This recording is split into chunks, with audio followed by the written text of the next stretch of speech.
April 9, 2023, Venus nears the Pleiades as Mercury reaches for greatest elongation in the western evening sky. Mars marches eastward in Gemini. Saturn is in the morning sky. Photo caption, 2020, October 22. The nearly first quarter moon, overexposed in the image above, makes a nice triangle with Jupiter and Saturn. The planets are 5.9 degrees apart.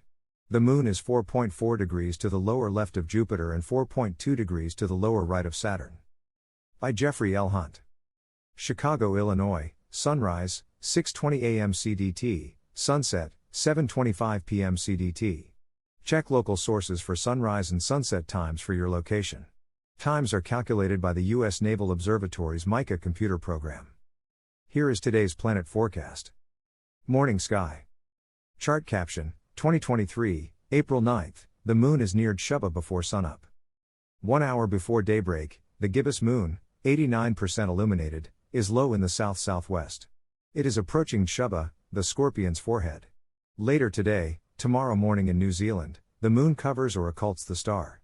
This occultation is not visible from the Americas. The lunar orb is over 10 degrees to the right of Antares, the heart of Scorpius. Chart caption, 2023, April 9th, Saturn is low in the east-southeast before daybreak. Saturn is visible at this hour in the east-southeast. Wait about 15 minutes for it to appear higher in the sky. At that time, the ringed wonder is nearly 10 degrees above the horizon. Saturn is not as bright as Venus or Jupiter, although it is among the brightest stars in the sky this morning. Each morning it rises a few minutes earlier and appears slightly higher than the previous morning. Evening sky. Chart caption, 2023, April 9th, brilliant Venus and Mercury are in the western sky after nightfall. Jupiter is 2 days from solar conjunction and a slow reappearance in the morning sky next month. This evening it sets only 4 minutes after the sun. The planet show continues with brilliant Venus and Mercury. The evening star is the easiest to find, nearly 30 degrees up in the west at 45 minutes after sunset. It is that bright star in the western sky that rivals the brightness of the lights on a low-flying airplane.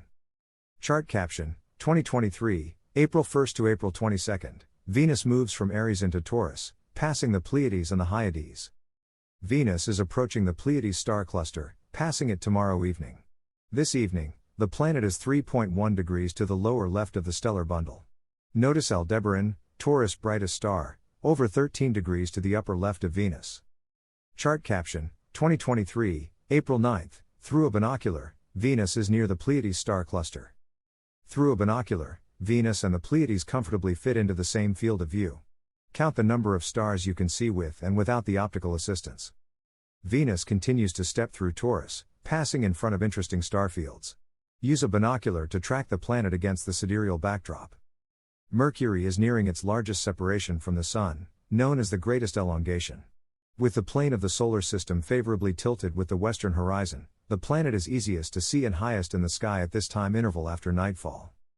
Mercury is brighter than most of the star-like bodies in the western sky, except for Venus and Sirius. The speedy planet shines through the blush of evening twilight, so it may seem dimmer than other stars higher in the sky. Each night, as it reaches greatest elongation, it sets at its maximum time interval after sunset, it fades in brightness. In a week a binocular is generally needed to first find the planet, but this evening, it stands brightly about 10 degrees above the west-northwest horizon, less than 20 degrees to the lower right of brilliant Venus. Chart caption, 2023, April 9th, Mars is visible against the Gemini star field. Mars is marching eastward in front of Gemini, to the upper right of Castor's heel. The accompanying chart shows the red planet with the star pattern of 2 stick figures at about the end of evening twilight, when the sky is as dark as it is naturally. The dimmer stars that are visible are away from most urban and suburban settings.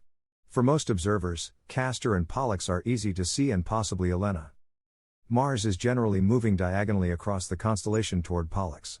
The planet passes the star in a wide conjunction on May 8. This evening, Mars is less than 40 degrees to the upper left of Venus. The gap is closing between the two planets as Venus is slowly overtaking Mars. When does Venus catch Mars? Seems like one of those 2 train problems from algebra class. Stay tuned for more details as the chase continues. The moon rises over 4 hours after sunset, near the midnight hour.